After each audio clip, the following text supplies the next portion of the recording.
Hello, everybody. My name's James, and for the benefit of those listening to the podcast, you're listening to Ask James, my regular YouTube live stream where I welcome questions from the YouTube community on anything football related. Over the next hour or so, I'll answer many dilemmas from the community, be it on FPL or general football related stuff. Let's get straight into the questions. It's just gone 2 p.m. on Friday, the 10th of March. Bad Company says, hi James, on a free hit this week, please rank the following in order of priority. Kane, Haaland, Darwin, Rashford and Zaha. Good luck this week. Good luck to you too as well, mate. If I was free hitting this week, who would I want in? I'd definitely want Rashford and Salah, I think, if I was free hitting this week. From the rest, I wouldn't be so fussed about Haaland. Probably Darwin. I'd want to punt Zaha. If I was free hitting this week, I think I'd want to punt Zaha. You know me, I've got a love relationship with, not Wilf, doublers. And as talisman, I'm possibly playing no OP up front, despite two very difficult fixtures. I'd think one attacking return there beats anyone with a single with only got one return. That would be my take. Harry Kane, I just wouldn't be fussed about right now, to tell you the truth. That's not because of him. It's because of the team that I watch. But again, there's obviously personal bias in that. You could certainly make a case to say that Tottenham have arguably got the best fixture this week.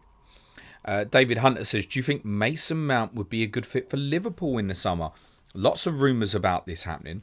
To me, it does feel like a Klopp player and an upgrade on what Liverpool have in midfield. Could I see Mason Mount at Liverpool? Yeah, why not? I mean, it sounds like he's not going to play for Chelsea tomorrow. It sounds like the probably renewal of a new contract with Chelsea is looking something that's less and less likely. And Chelsea have obviously got to be cautious in terms of trying to sell sellable assets in forthcoming transfer windows. And Mason Mount is certainly an asset who will command a very decent transfer fee, a regular for England. Most managers love him. Could I see it? Yeah, why not? Although I also find it difficult. He's one of them players, I think. I find it difficult to foresee him in anything other than a Chelsea shirt. But if Chelsea are willing to sell, then yeah, I've heard Manchester United mentioned with him as well. And he's certainly good enough to play for these sides. I guess he'd probably be a better fit at the moment for Liverpool. Yeah, I can't argue with that, David. Ethan says, hi James, I'm wildcarding in game week 28 and want to punt on McAllister this week, but it would mean benching one of my great single game week players. Do I bench Saka or Darwin, or forget the whole thing and just bring in a defender? Well, I mean, you could go for an Estupinan or Dunk, couldn't you? Is one solution around that. Me personally, yeah, I'd probably want a bit of McAllister this week. I won't be benching him this week. That's a certainty. Again, you're possibly asking the wrong person because I'm always liable to favour the doublers. I'd probably pick Núñez over Saka, I think, this week. That's just based on opponent. But your solution there, Ethan, it sounds like it might just be to invest in a Brighton defensive player, maybe. Alistair Coper says, hey mate, I know you're not a big fan of doing Sanchez to steal, but do you think he's got a great chance of outscoring Kepa by 4 this week? So even if it becomes an issue later on, it was worth it. Yeah, but then if it becomes an issue later on, it becomes an issue later on, right? It's going to potentially block you off of other Brighton players when you know they're highly likely to have a further 3 double game weeks further down the line, right? So, no, I'm not keen on the steal move. I mean, it sounds like you're doing it for a hit as well. No. Just go Raya, no? And if you haven't got Raya, then I presume I would just go Raya. I've not considered going for steal. I can go Raya for free, right? And I'm taking a -4 for then the other Brighton player, which in my case would be Mitoma. That's my plan. No, I'm really not keen on the steal move, Alistair. Does he outscore Kepa by 4 this week? Yeah, if Brighton keep a clean sheet and Chelsea don't during the week. Probably. Havis Kanji says, hi James, do you think Maddison outscores Salah by 4 points between game week 28 and game week 30? Yeah, but probably between that period. That's because that's factoring in Liverpool playing Arsenal and Leicester playing Bournemouth in game week 30. So with the extra fixture 28 as well. Yeah, Yeah, I'd go with that. David Toft says, plans for Sanchez. I'm tempted to start him with Kepa on the bench, or I could move for Steele. I don't really like Raya for the 29 bench boost, though. You'll like him more than a Steele who might not play. That's the point, isn't it? David Raya, I'd think, look, in a double, even with difficult fixtures, 5 points probably. He's regularly hitting save points, isn't he? So probably 5 points for Raya. That's perfectly fine, even with no clean sheet. Remember, they've only lost 4 times this season, right? One of the best defensive units and most difficult teams to break down in this league. So I think Raya's absolutely fine. That's what I'll be doing personally. He'll be pairing up with Kepa for me. I'd imagine in the majority of weeks going forward, I would favour Kepa over Raya. There's probably not often that I would favour Raya. It might be that I look for another doubler further down the line. So Raya for me is probably a placeholder maybe for Alisson or Edison maybe. That's part of the plan at the moment. Sage says, hi James, thanks for the content. Would you do a sideways move from March to McAllister for a free transfer?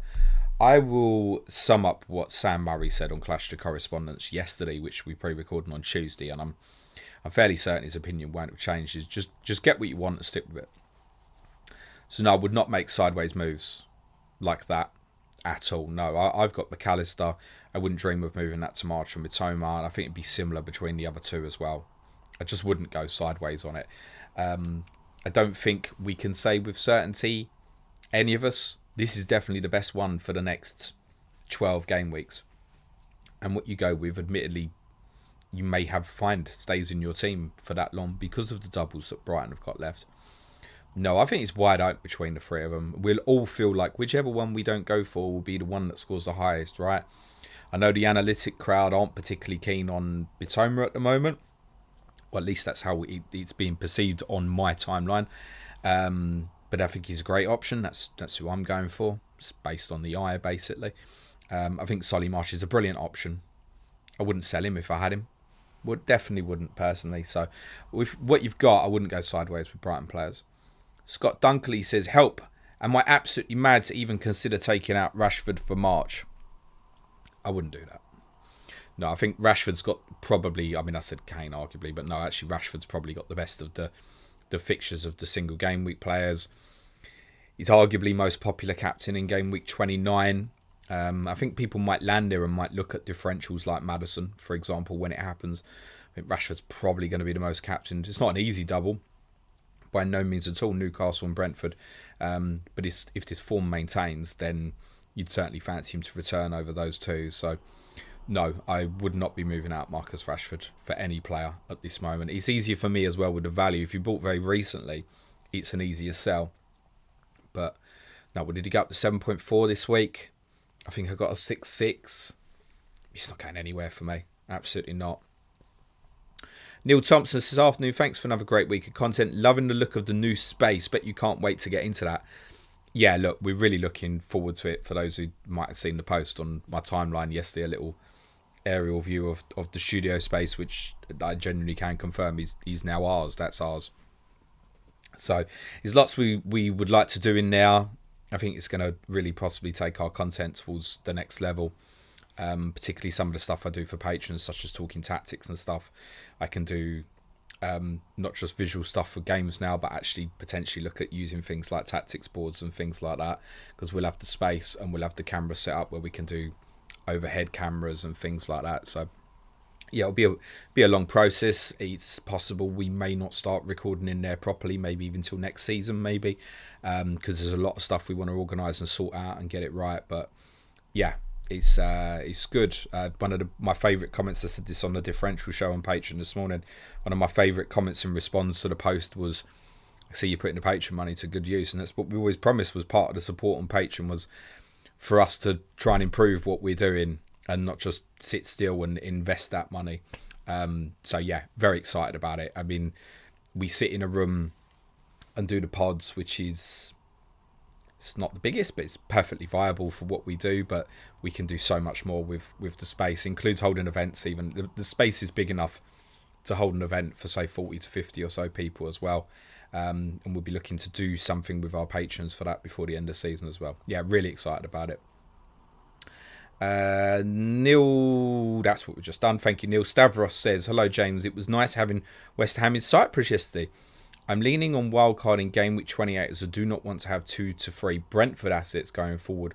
What's your thoughts on this strategy? I don't mind it. I've said to Sudge on 2 different podcasts this week that I think it's something that he should really consider. I think he's going to head down the route of free hitting in game week 28, which is perfectly fine. But I think, yeah, I would very much consider, if I hadn't wildcard and didn't want a wildcard now, I'd very much consider game week 28. I think if you want to set it up to bench boost 29, no, there's a strong case to say no Arsenal, which is a gamble in itself, 28. No Harry Kane. So if I do it that late, I would go 15 doublers, personally. So it'd be quite heavy on sort of Chelsea, Villa. Do you want to do that? Something to consider. But you can line up the bench perfectly with, say, your Brighton assets, Rashford, Fernandes, maybe go De Gea. Might make sense for those who wildcard in 28, for example, or maybe even Alisson. But yeah, I'm very open to it. I was very keen to stress when we did the Chip Talk pod 8 days ago and sort of confirmed, look, I'm wildcarding in 26. I was keen to stress, and have been for a number of weeks, that I didn't think there was an optimal way of doing it. I think there's a what works best for you. And I think game week 28 is certainly one of those options. Ethan Hood says, hi James, what do you think of captaining Rashford this week, stuck between him and Tony? I think he's the best of those with the single game week players, but for me, I would always go with a doubler. So I'll be going with Tony. I think he'll be the most captain's player. And you have to look at the polls that Fantasy Football Scout and the official account have done. If you look at the official account did, I can't remember who they put in it, but it was Brighton midfielder, Rashford and Haaland, or Haaland and Salah, I can't remember. And nearly every response to it says, where's Tony? And I think the Fantasy Football Scout one had Tony at around about 58% or so. Don't quote me on that, but it was pretty high. So no, it would be Tony for me. And I've not wavered from that, to be honest. My take is, if Brentford do well, he'll highly likely do well. Whereas with the Brighton guys, Brighton could do well, and I could completely miss. And so I'm going with Tony. Jovan Kanija says, hi James, Estupinan for captain. Certainly a differential way of looking at it. If you fancy Brighton for 2 clean sheets, sure, why not? Austin Laley says, hi James, thoughts on bringing De Gea in for Sanchez? I have Kepa as my other keeper. I think he could be good for the rest of the season. Yeah, De Gea's really been under consideration for me. I think part of my problem with it would be taking the -4 for a singular, essentially. Over Kepa is certainly viable this week as well. And I didn't like that, but I just mentioned, obviously, for game week 28 wildcarders, you'd probably set it up with De Gea as the bench goalkeeper, I think. So, yeah, perfectly reasonable. I'd mentioned Alisson as well, was an alternative one I'd also considered. But just felt Raya for the immediate for me. I guess I want the immediate response, having had a difficult week last week. And I think he could return very well this week. B-Max says, Kane, despite being class in those fixtures, should we just ignore him? They actually made me angry as a neutral versus Milan. Is there ineptitude so much that they negate Kane as an FPL option?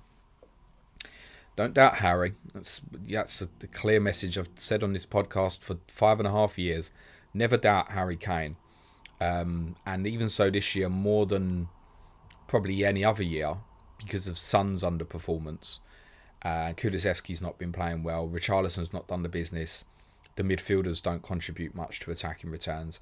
Kane's clear as day as Tottenham's best FPL asset. So keep that in your thinking. Fixtures are good, right? Forest, Southampton, Everton is a good set of 3 fixtures. There's Bournemouth 2 weeks after that as well. And I'm sure across the 5 games, I'm sure Harry Kane will do well. My decision not to go with him on wildcard was based on me deciding that I probably wouldn't captain him in game week 28 and would prefer to go with probably Saka against Crystal Palace or even Ollie Watkins as a differential at home to Bournemouth. So for me right now, look, I wildcarded last week and I didn't go Haaland or Kane. I took it on. That wasn't why I had a bad week last week. That was because of the Liverpool players, obviously. And I would maintain that stance. If I was wildcarding now, I wouldn't have either of them again either. And it's not because either are bad, right? Kane and Haaland will both do very well. There's no doubt about that. But I wanted to attack a different route. And I think if I was wildcarding now, I'd probably go Kane over Haaland because of Kane's extra additional fixture in 28. But one of my real concerns looking ahead was looking at Kane against Bournemouth in game week 31 and thinking, I don't want to sell him in 30 because that's the obvious one, right? If you're not leaving money in the bank, and I've left a lot, then how are you going from Kane to Haaland in 30 when you're looking at Kane against Bournemouth 31, knowing that Haaland may be a rotation risk for 31, subject to Manchester City's Champions League involvement. So that was part of the thinking, was looking further down the line and wasn't convinced to be able to move Kane to Haaland. And I may not even go back to Haaland till sort of 33 or 34 in any case, actually, subject to sort of where we sit when we get to game week 30. But I wanted to leave that option open, and I felt going Kane was not only going to block that, he was potentially going to block off Salah, Fernandes, and potentially a few others for me. So I decided to go with that. Heather says, hey James, start Gakpo or Watkins. I plan to sell Gakpo in 28 when blanks, thanks. I think just on the fixture, I'd go for Gakpo this week. I think he'd be a very difficult one to bench. So yeah, Cody Gakpo for me. Greg Cook says, hi James, loving the content as always. Do you think Spurs should rip the Conte band-aid off now and try to rescue your season, or wait and avoid a payoff? So I spoke quite passionately and at length on our Patreon Tottenham podcast yesterday about Conte and time being up, and I think it's clear across the media narrative that he's going to go. He's certainly not going to be Tottenham manager next season. I think what Tottenham will do, and I discussed this yesterday, is judge what the mood is and the reaction of the players is tomorrow. Because what you have to factor in is, I think, should Tottenham sack Conte and decide to appoint Ryan Mason to the end of the season as they did after Mourinho, it doesn't increase our chances of finishing in the top four. If Tottenham decide they want Pochettino back and he's available and they can make it happen, they should probably just get him in. So it's subject to what Tottenham want to do. I've been clear on my opinion in the past that I think going back to Pochettino would be a mistake. I think this team is not set up for Pochettino brand of football at the moment. It needs a complete overhaul and a revolution, and I think Tottenham fans, as much as I'd love Pochettino, I'm not convinced that he's the right solution for us right now. Would I rather he was manager than Conte? Yeah, that's what I'm saying. If Tottenham decide they're going for Pochettino, get it done. So it depends on the plan. Plus, as shit as it's been, Daniel Levy will look at Tottenham in fourth place and realise that we're in position. Now, I don't think there's probably any neutral right now that probably thinks we'll finish above Liverpool. Maybe not even Newcastle. I'm still very concerned about Brighton. But right now, we're in position. It's in our hands, and while the team remains in fourth, I think there'll be a big reluctance to sack him, and that's the reality at the moment. So I think it's a wait and see. If he loses tomorrow, he's dust. He's dust, gone. I'm fairly confident of that. I don't think there's I've heard people say, wait for the payoff. No, actually, when Daniel Levy's deciding when to sack a manager, he sacks a manager and gets on with it, actually. So I think if we were to get beat tomorrow, it will turn pretty nasty and he'll be gone by Monday, I should imagine. But then win, if the performance is better, etc. It's not beyond Tottenham's capabilities to win the next 3 games, right? And if we do, then we're right in contention with a couple more home games before a very difficult 3-game spell between 32-34. And then you're in the final 4 and the running's reasonable. So right now, for the rest of the season, Tottenham become extremely results orientated, as we've been all season, in fairness. And I think whilst fourth looks possible, or at least in our hands, I don't think they'll sack him, unless the fans change. If the fans, I mean the fans already have changed, but not to the point that they're chanting for Conte out. If the fans start chanting for Conte to go, they'll sack him. Greg Cook says, that's what I've just done. He's got another one. Says also Sanchez to steal Raya, Pope, other role. I've said it's going to be Raya for me. And Ninda Das says, hi James, I didn't wildcard and don't have any Brighton or Brentford defender. Which one should I get if I can only make one transfer? And is it worth playing a second Brighton midfielder over Odegaard, Kane? Yeah, over Odegaard, yes. I would expect Odegaard to play on Sunday, but he obviously missed the game last night with illness, and unless any of us have got inside information, I don't know what that means, right? He might still be sick on Saturday. He might be absolutely fine today. We have no inside information to that, unfortunately. And we probably won't get any before deadline. So, I mean, would I pick any of the Brighton midfielders over Odegaard in my starting team this week? Yes. Yes, I would. In terms of the defensive, Dunker Estupiñán would be the preference over a Brentford player at this stage for me. I've gone for Dunk. That was kind of the boring pick. I went for some other picks that weren't so boring, but I knew whoever I got was going to have to sit there till the end, so I went with a boring one. Order Face says, hello James, can you talk about game week 28 wildcard and how you see it working? Yeah, I mean, I kind of have already, but what I've obviously said is you probably want to go quite heavy on probably Villa, Chelsea. I guess Newcastle as well would be another one. I think I'd maybe be looking at someone like Brennan Johnson, perhaps.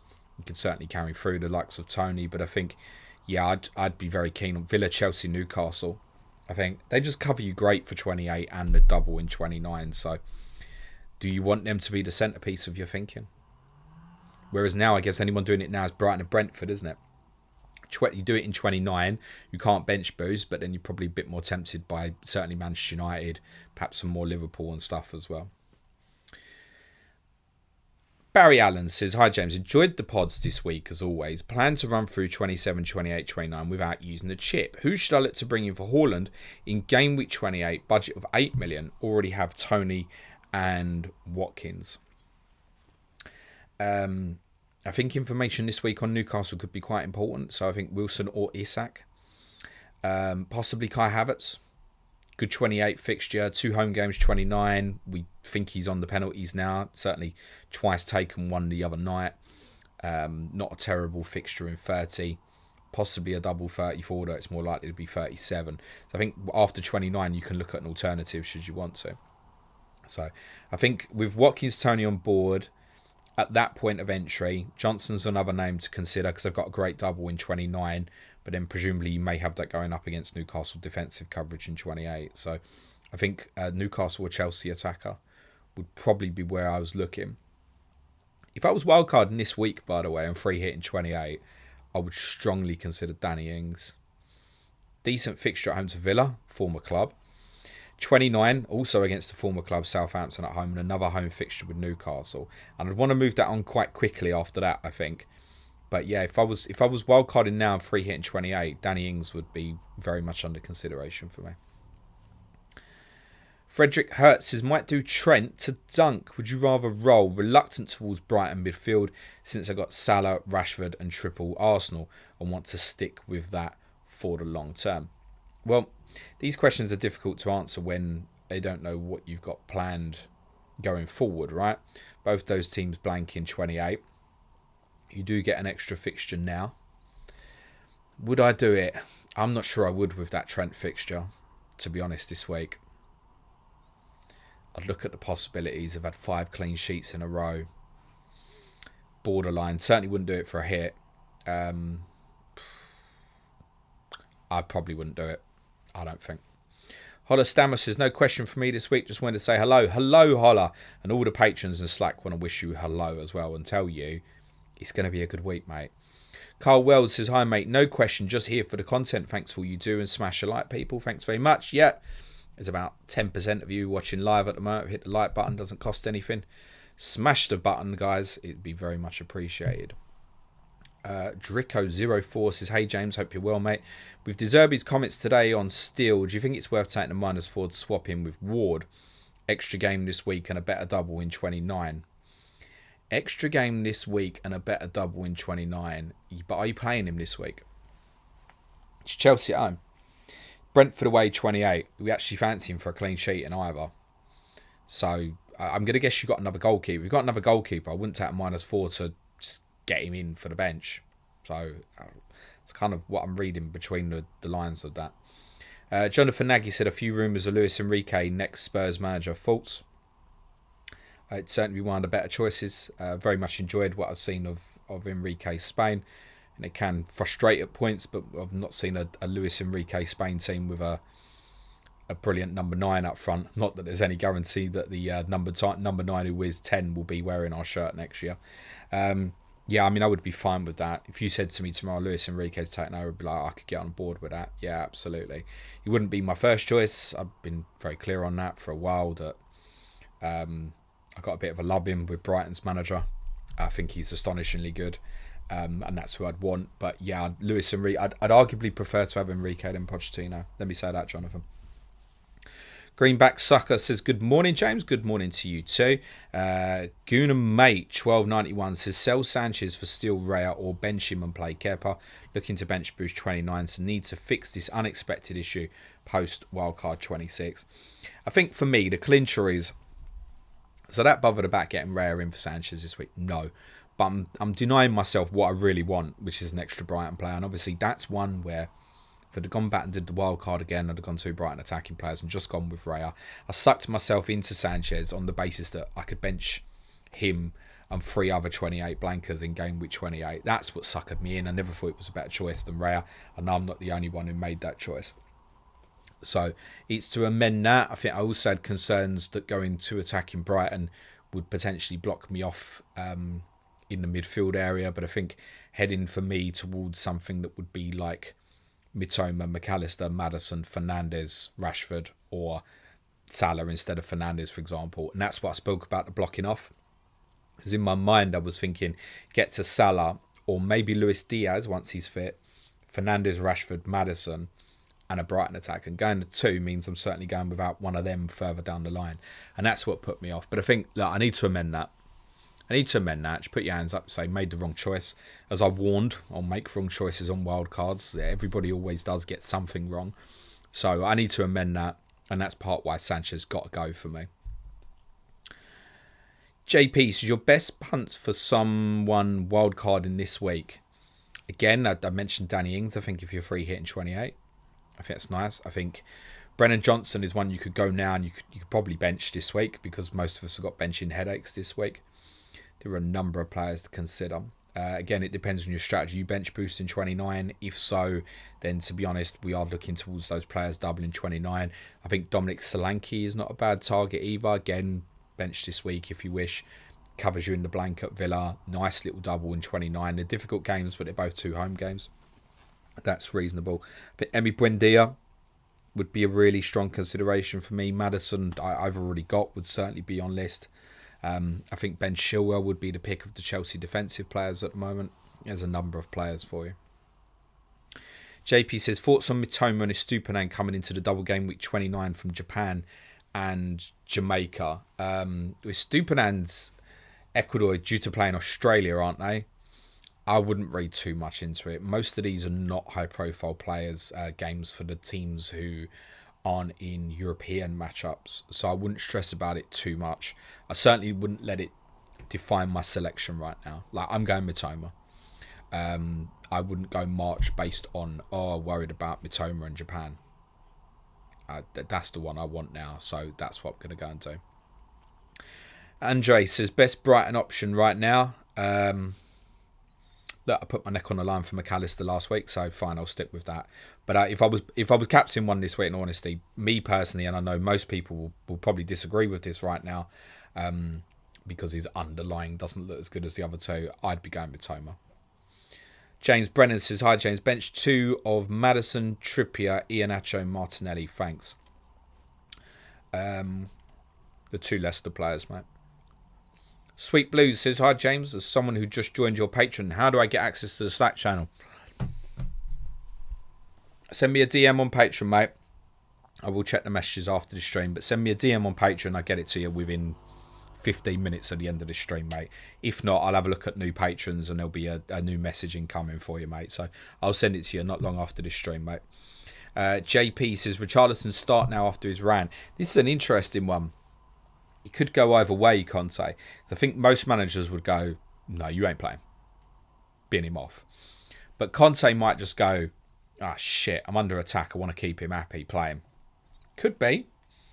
My opinion is he wouldn't deserve to play. Not those who have been playing instead of him necessarily do either. But I don't think that interview after the game was a little bit unprofessional. Although I agreed with quite a bit of what he said. Particularly the bit about the season being shit. But that wouldn't warrant him being in the team for me. KB says Sanchez to Steele or Sanchez to Pope, and then Martinelli to Matoma. Have McAllister and Estupinan as 2 other Brighton players and already have 3 Brentford. From that, honestly, I'd prefer you went Pope. Personally. You should forget about him for the rest of the season, I think. Thomas says, hi James, Haaland or Darwin to Tony captain? I would sell Haaland from that. Darwin's got your double 29 as well, which no reason to think he wouldn't play them at the moment. And I think 30 that he plays Arsenal and Haaland comes back into Southampton away. Yeah, I think that lines up. So I would personally, I would sell Haaland right now. Josh Hinchcliffe says, hi James, how would you compare Conte's best Spurs performance versus Jose's, also the worst? Cheers. Oh my God, the worst. The worst Conte performance, yikes. I can tell you Mourinho's was Dynamo Zagreb away. My goodness. Conte's worst performance. I feel like it should be one of we can make a case for Wednesday night, in all honesty. Worst performance. A couple of games with Chelsea were horrendous last January. That feels a little bit harsh. Losing at Middlesbrough in the Cup, maybe. I mean, you could say losing at Sheffield United in the Cup last week. Let me put it this way then. Not as bad as Mourinho's. Best performance. I think Conte's would be probably the 3-2 at Manchester City. Probably. Mourinho's.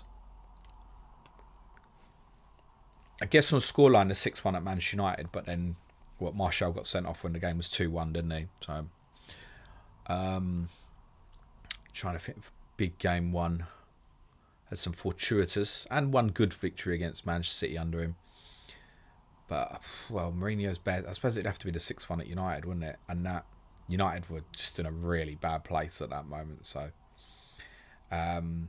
yeah, I mean, still Conte's. I get all the time, it's just the same as Mourinho. And yeah, it is now. It is now. But it wasn't this time last year. This time last year, we were playing some fantastic football. Everton at home 5-0, Newcastle at home 5-1, Arsenal at home 3-0, 5-0 at Norwich, 4-0 at Villa, 4-0 at Leeds. Fucking battering some teams.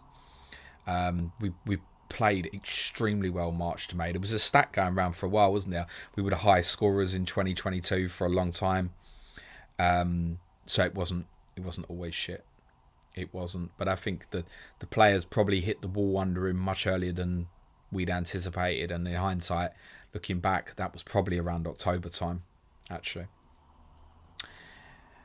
Mike G says, love the content, James. Any idea what a West Ham Conference League win would do to this year's European qualification places in the Prem?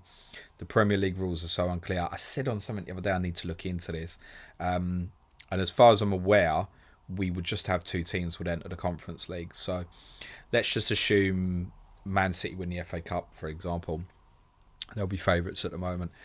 Because Manchester United won the League Cup as well. As long as United finish in the top 5, which they obviously will, then it'll be 6th gets in Europa League, 7th will be the Conference League, and obviously West Ham will finish outside the top 7. So I presume they would go into the Europa League. I think you jump up one, don't you? So I think West Ham would go into the Europa League, and we'd have 4 teams in Europa League.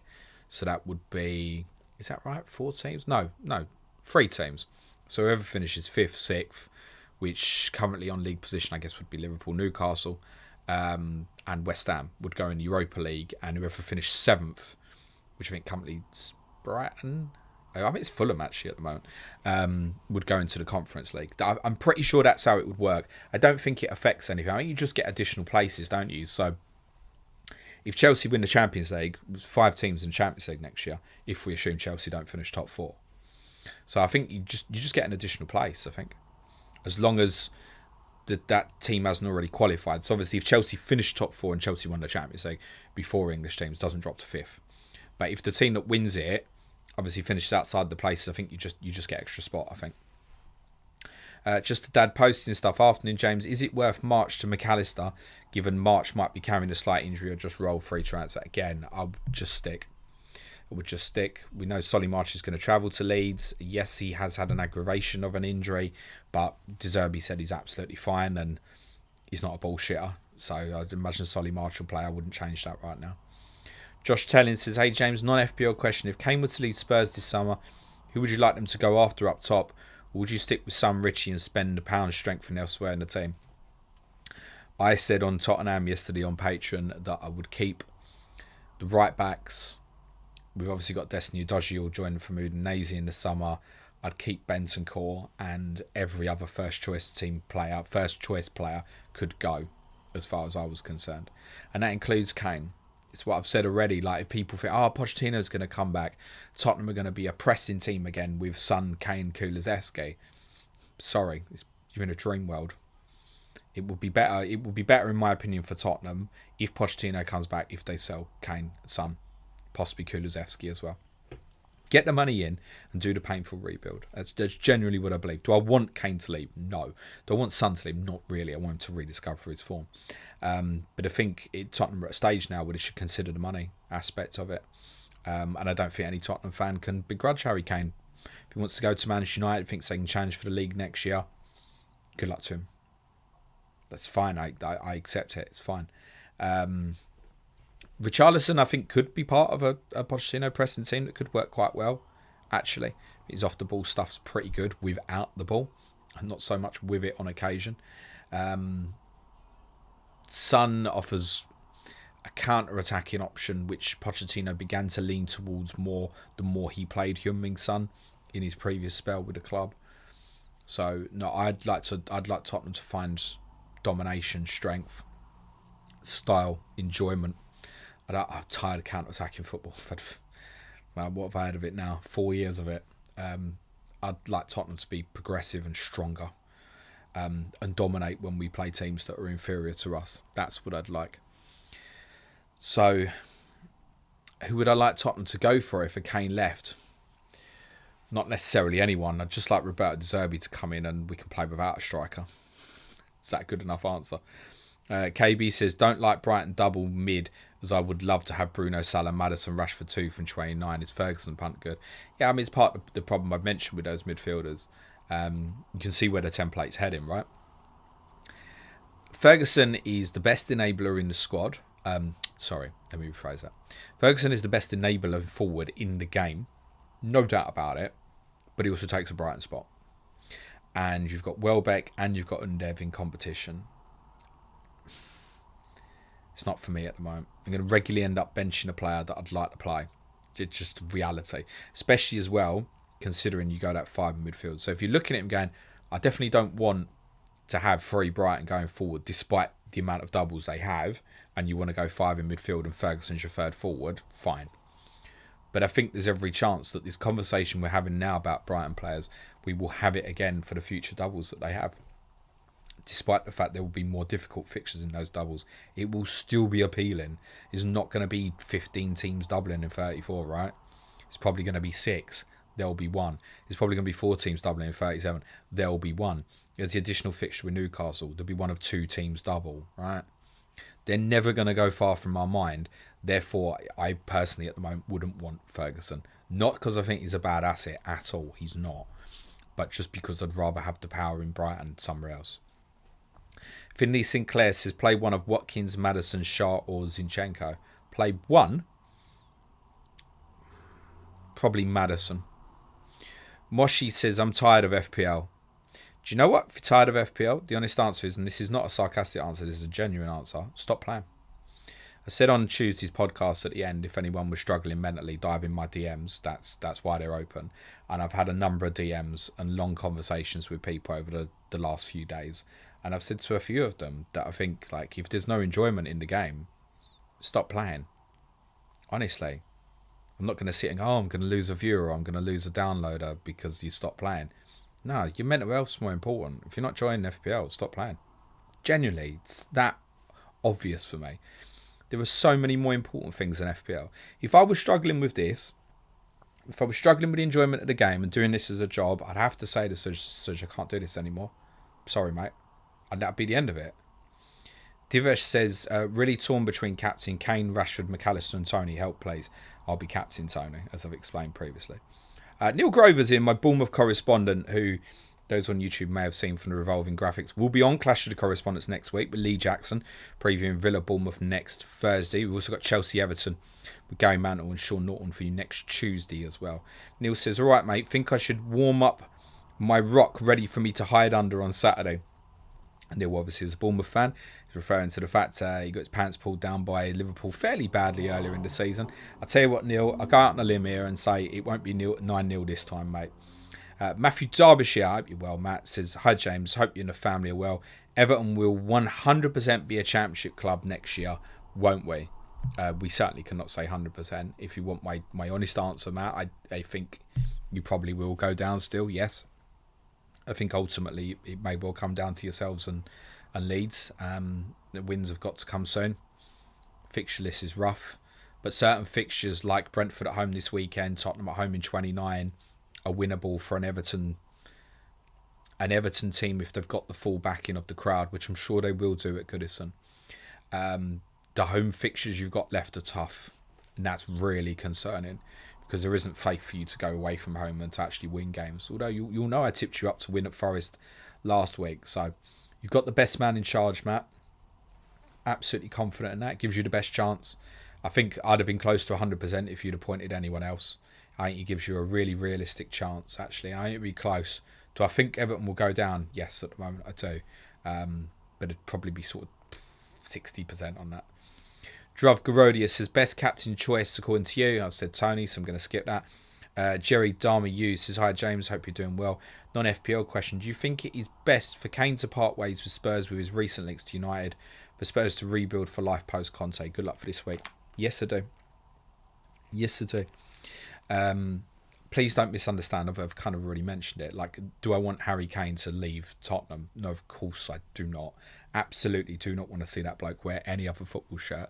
Do I think it might be best for Tottenham in the next few years? Not necessarily as in all next season, but in the next few years.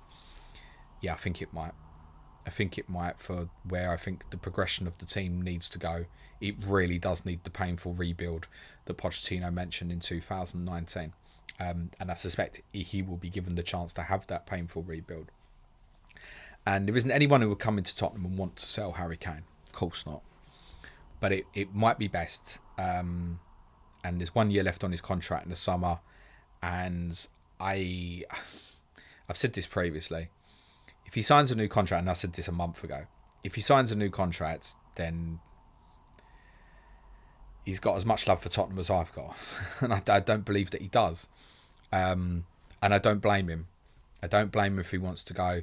Right now, Manchester United under Ten Hag looks like an attractive prospect. It's still the biggest club in the country, in my opinion.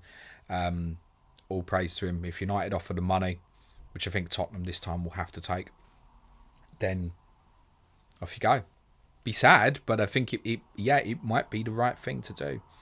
There is a problem for Tottenham with Kane, and Manchester United might find this themselves if he does go in there, and it's you are restricted off the ball in terms of how you defend from the front. Harry can't run around like he's 21 anymore, and I think it's been problematic for, to be honest, all the recent Tottenham managers at certain times, that pressing is difficult with Kane in the team. It's true. Now, you sacrifice that because of how good he is, obviously, on the ball, the goals that he provides for you, etc., etc. But I think for the next part of Tottenham, to go back to the previous question, like, who would you replace him with? You can't replace that. You just play differently. So, but yeah, I wouldn't. Do I want him to go? No. Would I accept it? Yes. Might it be best for Tottenham? Possibly. Good afternoon to Keith Rowley. Hope you're well. Andrew Gronin says, hi James. Benching dilemma, Maddison or Felix? Go with a better team, the home team. Are the home team the better team? I'd probably disagree with that. The midfielder with more routes to points, and hope Iheanacho can finish his dinner. Well, I might be benching Iheanacho this week as well.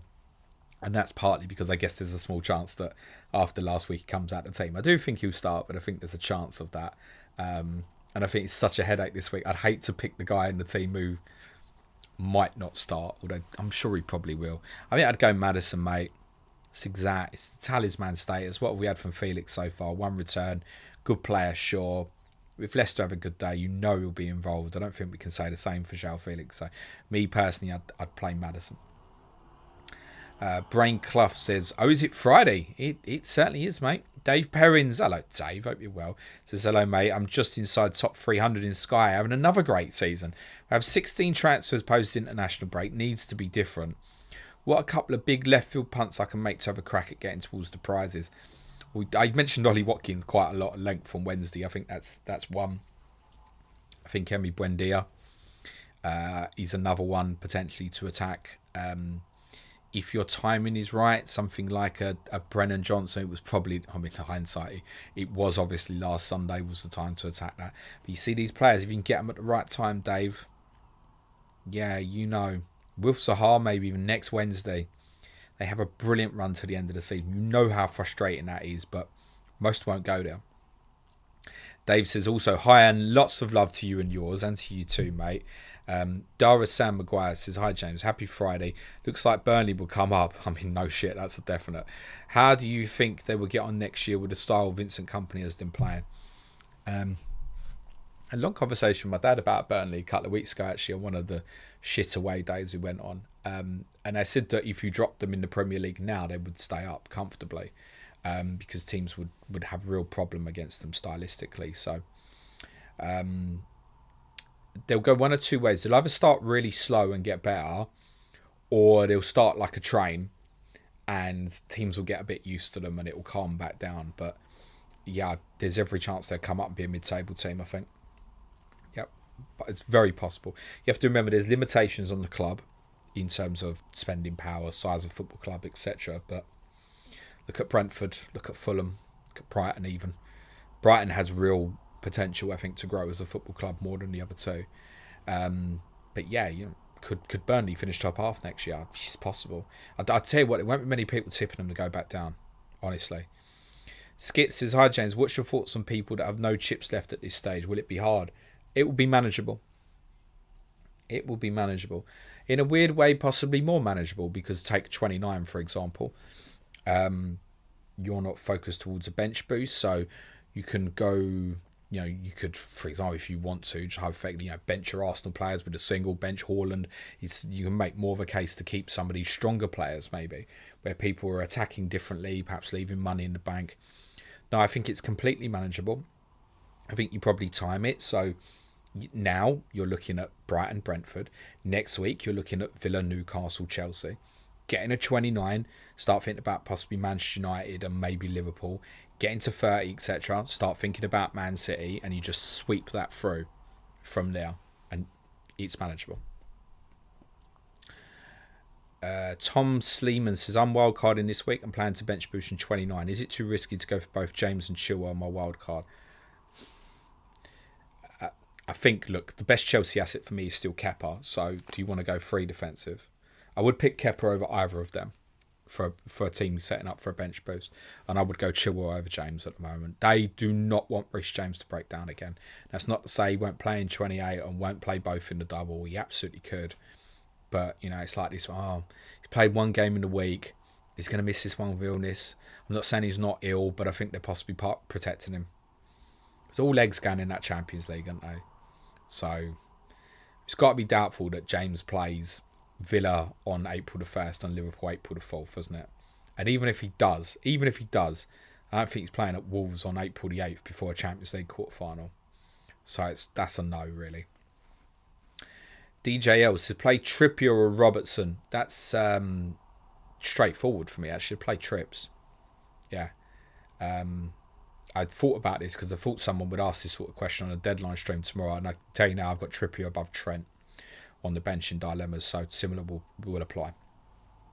Ali Bismo says, "Hi James, what do you think of free hitting in 34 as opposed to 32? I think, look, viable, again. But what I would say is, the teams that you want to attack in 34, which will primarily be, I believe, Liverpool, Man City and Man United, plus Brighton will play again. That's if Liverpool have the double in 34. I think you're going to be going and looking to attack these people anyway. So let me put it like this. If you free hit in 34 rather than 32, and Liverpool got Nottingham Forest in 32 at home, I do not think you're going for Liverpool players anyway. So there's that. You've also got to build up of City's fixtures. Now, for City specifically, you could say, right, free hit 34, but then you presumably may have Haaland, so you're free hitting for another 2. Rashford you'll have. I think Rashford, Shaw, Fernandes will be a popular trio once we land to 29. I think both Fernandes and Shaw will be heavily bought in game week 29. So what are you free hitting to? The other thing with game week 34 as well is, if you are badly set up for it, is some of the fixtures that some of the other teams have. So Arsenal have a home game against Chelsea. Not brilliant, okay. But that's one of the harder ones, right? Bournemouth and Leeds play each other. Brentford, who you may have some investment in, have Nottingham Forest at home. Let's just say Brighton didn't double. Wolves at home. Crystal Palace have a long stretch of decent fixtures from 29 onwards. They have West Ham at home. Leicester, who we may have investment in, the likes of Maddison, have Everton at home. And Newcastle, especially if they end up doubling in 31, there may be a hangover of assets. They've got Southampton at home. So no, I'm not keen on it, is the honest answer. I think 32, I'll probably land on 32 with sort of 5 players. And I'll have a little bit of coverage there maybe, but it allows me to go, I won't have any Arsenal, probably. It's highly probable I won't have any Arsenal before or afterwards for a little bit. Before that, they've got Liverpool away, West Ham away, and afterwards they've got Man City away, Chelsea at home, Newcastle away, Brighton at home. Like, I can take it on. I'm not saying that's right, but that's probably part of the plan at the moment. So 32 got Southampton at home. Right, 3 in. Liverpool at home to Forest. Right, 3 in. And there are numerous other good fixtures in 32 that can be attacked as well. You know, Palace, Zaha. Okay, I might not want him long term. Everton at home. Yeah, I'm going to have some of that, I think.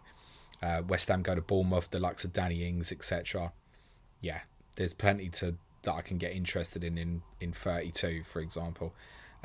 If you had the likes of Kane, it's Newcastle away. Look differently on it.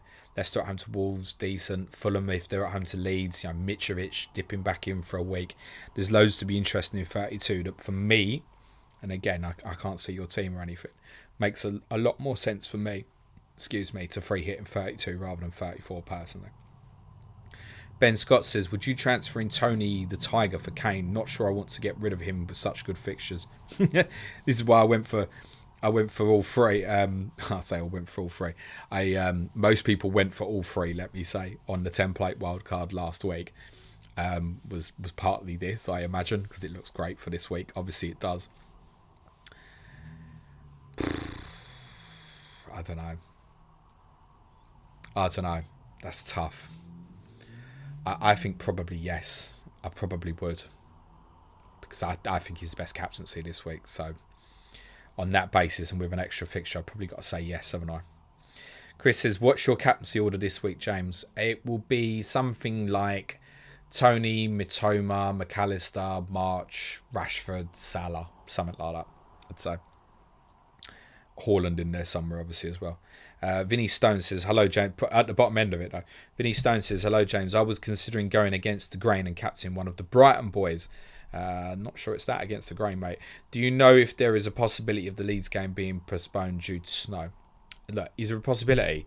If the heavens fucking open and I'm not a weatherman and it snows like relentlessly for the next 24 hours, then yeah, it could be postponed. Leeds Rhinos rugby league game in Leeds is going ahead tonight. Won't have the infrastructure in place as Ellen Road, etc.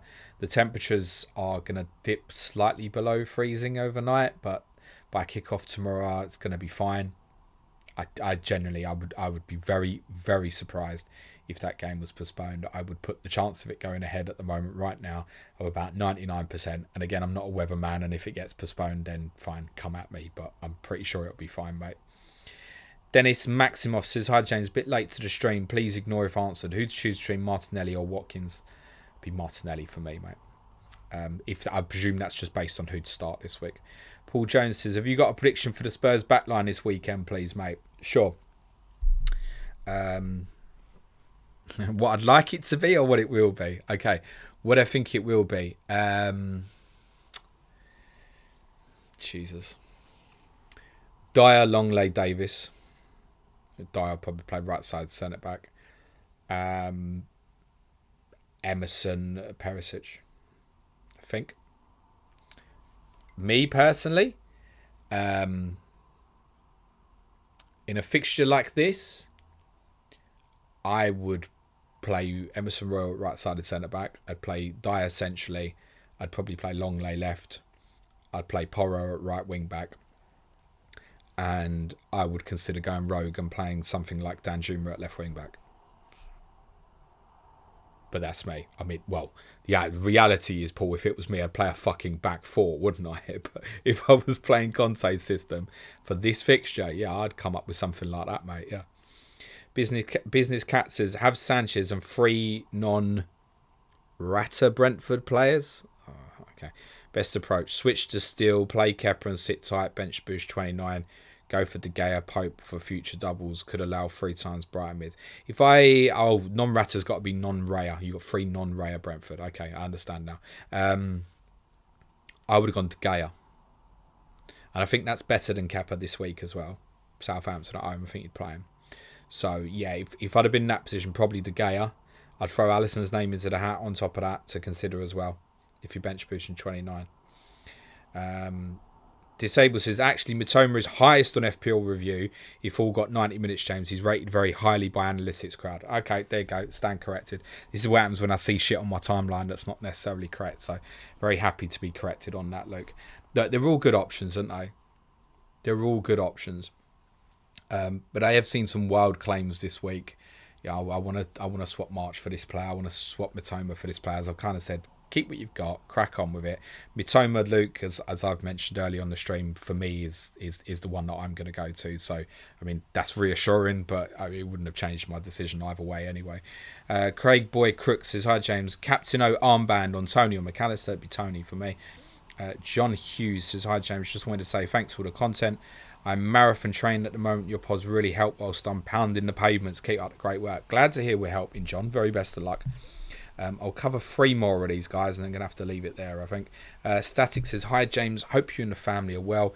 Thoughts on the Villa double in 29. How many do you think they score? Chelsea away, Leicester away. 2, probably. But I wouldn't mind betting those 2 are assisted by Buendia and scored by Watkins. So it doesn't mean they're necessarily bad options. Bull Delphine says, hello, Haaland, Kane or Darwin to Tony for a hit. For me, from that, Haaland.